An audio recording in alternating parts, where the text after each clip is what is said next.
Habib, bagaimana hukumnya merayakan tahun baru Masehi? Nah, kita ini kalau berbicara masalah hukum itu nggak bisa sembarangan. Hukum itu ada 5: wajib, sunnah, mubah, makruh, haram.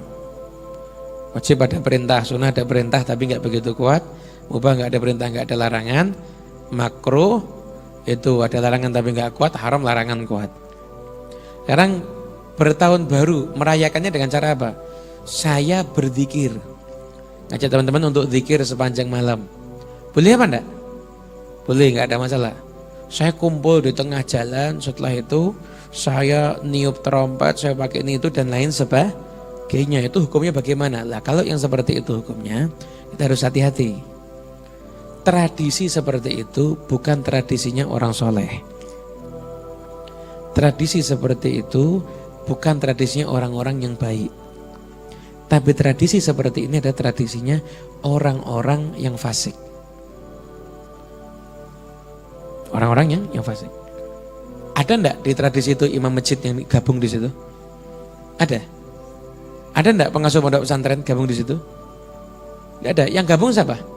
Artis. Ya kan? Orang-orang yang Anda enggak jelas agamanya gimana. Nah, penting. Nah, saya kasih tahu ada kejadian-kejadian ini dari saking pentingnya diceritakan di kitab Ihya. Nabi Isa alaihissalam itu pernah masuk ke satu kampung. Di kampung itu lihat banyak jenazah gitu, tergeletak.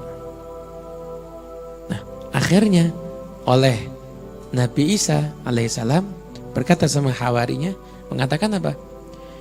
Ini mesti matinya sekaligus. Karena kalau ini matinya itu berurutan, mesti bisa saling menguburkan. Tapi karena sekaligus mati nggak ada yang sempat untuk saling menguburkan. Nah, hawarinya bilang, ya Nabi Isa, dibangkitkan dong salah satu, kita pengen tahu sebabnya kenapa, kita pengen ambil pelajaran.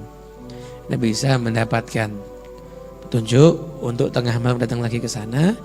Setelah itu Nabi Isa menyeru, wahai orang-orang penduduk desa, wahai orang-orang penduduk desa. Sekian lama akhirnya ada yang jawab. Saya tuh tanya, apa yang terjadi ini? Dia jawab, bitna fi afiyah wa asbahna fil hawiyah. Kita ini di malam tidur seneng, bangun tidur kita seakan udah di neraka semuanya kita ini. Penuh dengan api. Kenapa? Kita dihukum sama Allah, kena azab. Setelah itu Nabi saya tanya lagi, kenapa kamu kok diazab sama Allah? Ya, karena 2 kesalahan kita. Yang pertama, kita cinta sama dunia. Seperti apa cintamu sama dunia? Seperti cintanya anak kepada ibunya. Ibunya datang senang, ibunya pergi nangis. Cintanya bayi pada ibunya. Karena itu dihukum ya. Yang kedua apa? Karena kami menaati ahli maksiat. Gaya hidup kami sama kayak gaya hidupnya orang yang ahli maksiat. Perilaku kami gak ada bedanya dengan orang yang bermaksiat.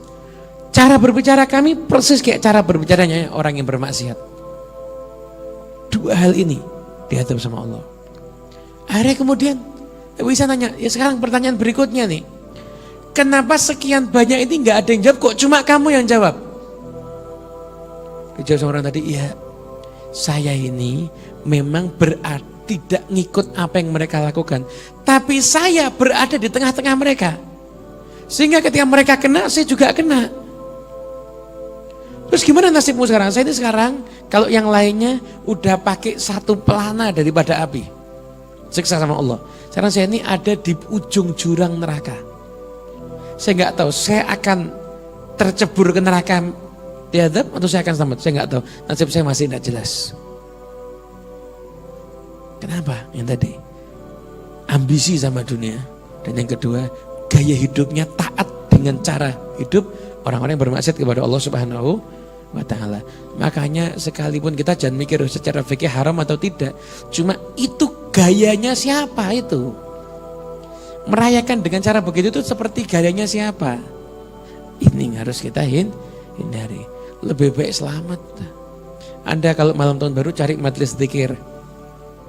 Saya besok ada di Batu, Malang. Ada majelis zikir. Ada juga di Cirebon, itu Buya Yahya juga buat.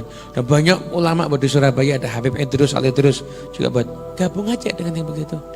Ada kalau memang saya kepingin merayakan, tapi di majelis yang bagus, silahkan. Tapi jangan Anda berbaur dan mengikuti cara yang sama dengan orang-orang yang bermaksiat kepada Allah Subhanahu wa Ta'ala.